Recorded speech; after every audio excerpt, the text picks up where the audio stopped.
हमारे को गोलियों से भूनते रहे और हम बिरयानी खिलाने चले रहे. That the senior most officials of the government, whether the foreign secretary or the NSA, took this decision not to hit back Pakistan. Not to hit back Pakistan. इसलिए मैं बोलता हूं, फौजें वही थी,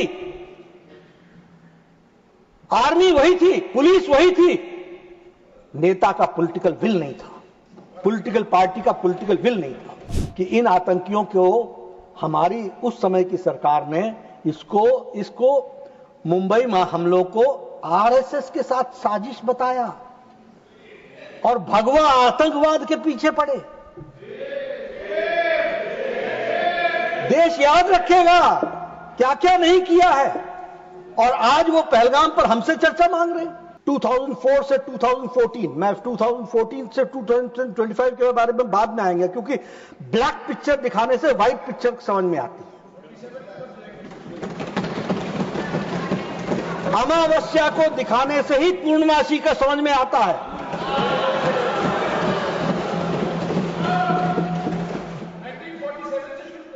नहीं, मैं एक ही फेज ले रहा हूं, वहां से शुरू करूंगा. वो बहुत तक मुझे कोई आपत्ति नहीं है, लेकिन मैं चाहता हूं कि आप इसी पूर्णमासी को देख लीजिए, वही बहुत है. देखिए, श्रमजीवी एक्सप्रेस में जौनपुर में 2005 में हरकत उल जिहाद ने बम ब्लास्ट किया, 14 लोग मारे गए, 62 लोग हताहत हुए. कोई एक्शन नहीं लिया गया. No action was taken. Let this be on record. जो लोग हमसे आज पूछ रहे हैं पहलगाम का क्या हुआ, पहलगाम का क्या हुआ, वो पूछने के पहले अपने गिरबान में जरूर झांक करके देखें कि उन्होंने कब क्या किया.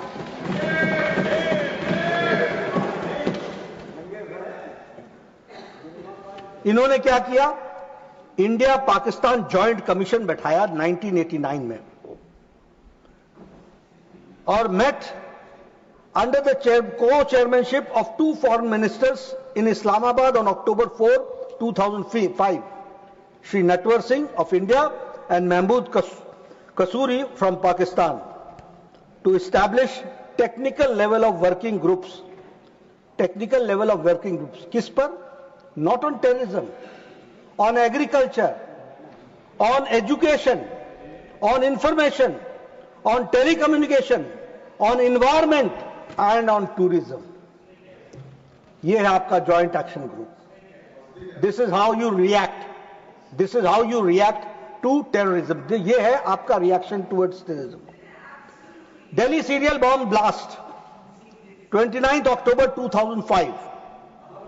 सरोजनी नगर, पहाड़गंज, गोविंदपुरी, दिल्ली करने वाले लश्कर तौयबा के कितने लोग मारे गए? 67.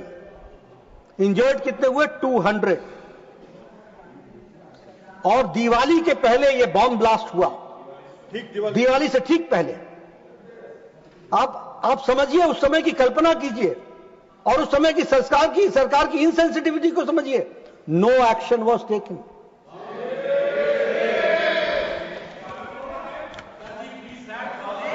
Please John Brittas. Varanasi bomb blast March 7, 2006. Sankat Mochan temple, Varanasi cantonment और रेलवे स्टेशन पर अटैक किया हरकत उल जिहाद ने. मरने वालों की संख्या 28, हताहत हुए 100. No action was taken. Mumbai train bomb blast 11th July 2006.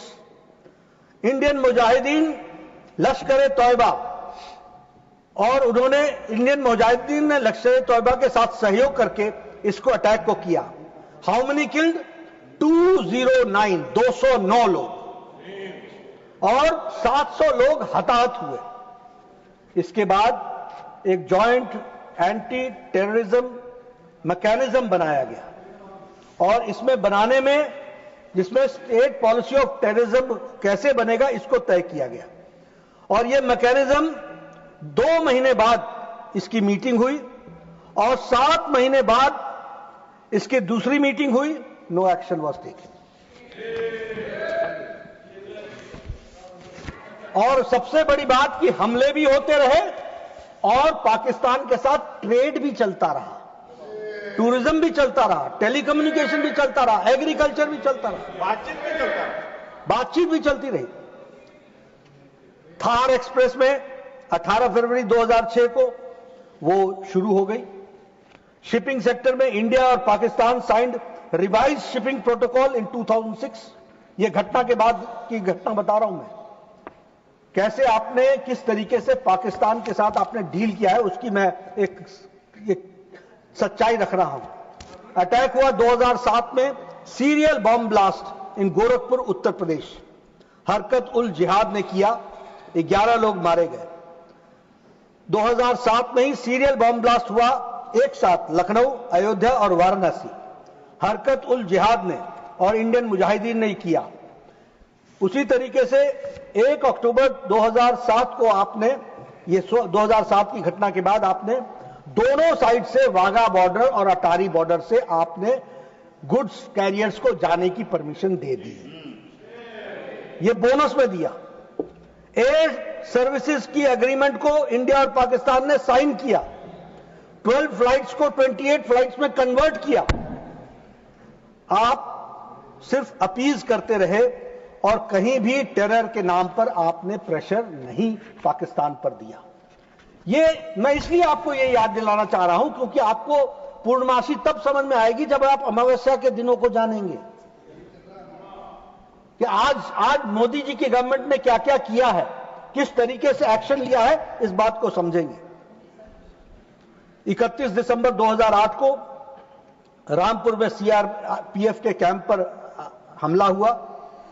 वहां एक शहाबुद्दीन नाम का एक आतंकी जो पकड़ा गया था, लाइफ कन्विक्ट था, उसको उत्तर प्रदेश की सरकार ने छुड़ाने के लिए तय किया और छुड़ाने के ऑर्डर दिए। इलाहाबाद हाई कोर्ट ने मना किया, you can't do it. Appeasement की हद कहां तक पहुंच गई यह भी हमको समझ लेना चाहिए। जयपुर का बॉम्ब ब्लास्ट 13 मई 2008, place of attack multiple locations in Jaipur. Indian Mujahideen इसमें इन्वॉल्व थी। 71 people were killed and 185 injured. और इसके बाद क्या हुआ 2008 में, इंडिया और Pakistan agreed on a set of specific Kashmir specific confidence building measures. हम कॉन्फिडेंस बिल्डिंग मेजर्स पर चले रहे, वो हमारे को गोलियों से भूनते रहे और हम बिरयानी खिलाने चले रहे।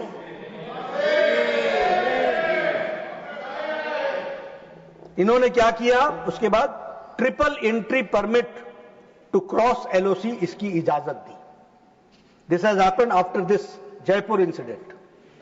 Simplification of the procedures of getting the permit which takes at least 2 years, otherwise वो 2 years लगता है, उसको सिंप्लीफाई किया।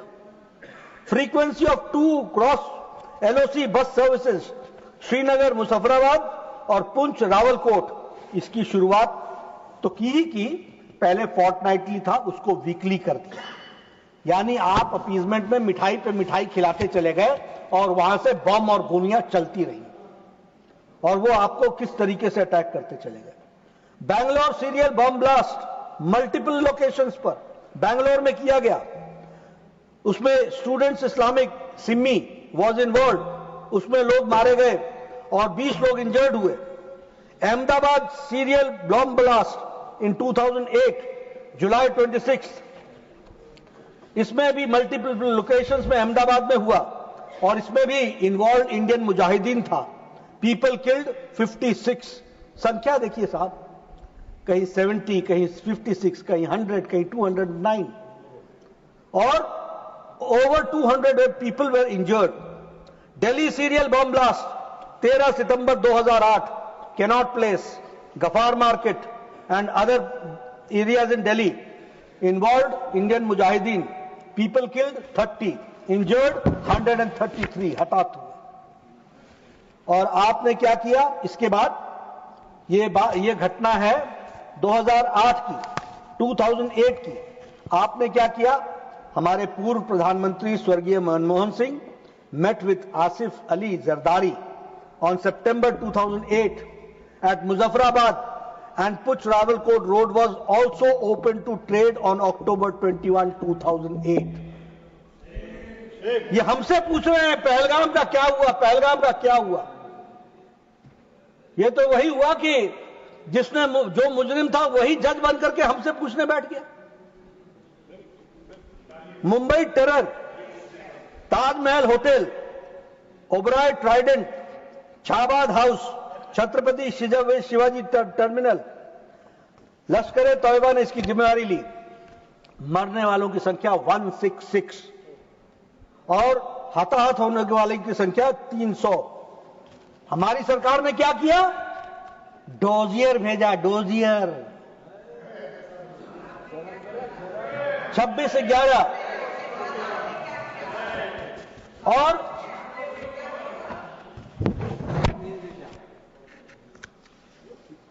और सीनियर मोस्ट ऑफिशियल्स ने क्या उत्तर दिया?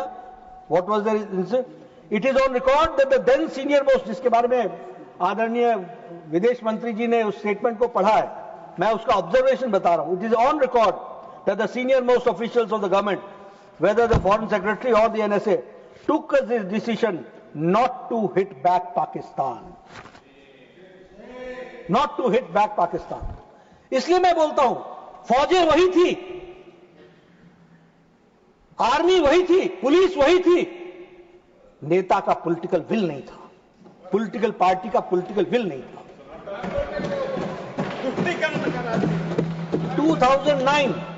2009 रशिया में शांघाई कोऑपरेशन ऑर्गेनाइजेशन की डायलॉग शुरुआत हुई। ये उसके बाद है, ट्राइडेंट के बाद। और हमारे विदेश मंत्री जी ने इससे पहले स्टेटमेंट में बताया है कि 2009 में, 2008 में घटना घटी थी, 3 महीने बाद 2009 के जनवरी फरवरी में शायद ब्रिक्स में जिक्र तक नहीं हुआ इतने बड़े अटैक का। There was no discussion on, no reference to it. उसी तरीके से इजिप्ट में 2009 में शर्म अल शेख में संयुक्त बयान दिया गया। शर्म अल शेख, क्या शर्मनाक बयान, शर्म अल शेख में शर्मनाक बयान। और क्या किया? भारत के अंदर टेररिज्म को बलूचिस्तान के साथ जोड़ दिया और हम पार्ट एंड पार्सल बन गए, इक्वल्स पर आकर के खड़े हो गए। Both leaders agreed that the terrorism is a main threat to both countries. Both countries means Pakistan, Pakistan जिसकी टेररिज्म हरकत में है, फितरत में है, उसको हमने एक तरीके से क्लीन चिट दी। Both leaders affirm that they will resolve fight terrorism to cooperate with each other. ये किस तरीके से चलता रहा उसका एक छोटा सा नमूना मैंने, क्योंकि हम पहलगाम को देखिए, अगर हम सिर्फ एक टुकड़े में समझने का प्रयास करेंगे नहीं होगा, हमको समझना पड़ेगा क्रोनोलॉजिकल ऑर्डर के तरीके से कि घटनाएं कैसे कैसे देश में चलती रही और पॉलिटिकल लीडरशिप कैसे कैसे रिस्पॉन्ड करती रही, इसको समझना पड़ेगा और इसको ध्यान में लेना पड़ेगा। और उस समय बलूचिस्तान पर, अदर एरियाज पर प्राइम मिनिस्टर ने क्या कहा? said that India was ready to discuss issues with Pakistan, including the outstanding issues. अब ये पॉलिटिकल लीडरशिप है और एक political leadership prime minister Modi की है, जिसने कहा है टेरर और टॉक्स एक साथ नहीं चलेंगे। इसको हमको समझना। जर्मन बेकरी पर 2010 में अटैक हुआ, लश्कर ए तौयबा ने किया, 17 लोग मारे गए, 60 लोग घायल हुए। वाराणसी बम ब्लास्ट हुआ 2010 में, शीतला घाट, वाराणसी, उत्तर प्रदेश। इंडियन मुजाहिदीन ने इसकी जिम्मेवारी ली, 37 लोग इसमें घायल हुए, 2 लोग हताहत हुए, मारे गए। जावेरी बाजार ओपेरा हाउस, दादर, मुंबई, महाराष्ट्र, यहां ट्रिपल बम ब्लास्ट हुआ, 26 लोग मारे गए और 130 लोग घायल हुए। दिल्ली हाईकोर्ट में बम ब्लास्ट हुआ और उसमें हरकत उल जिहाद था और उसमें भी 15 लोग मारे गए, 79 लोग घायल हुए। हैदराबाद में ट्विन बम ब्लास्ट हुआ, दिलसुख नगर में, हैदराबाद में।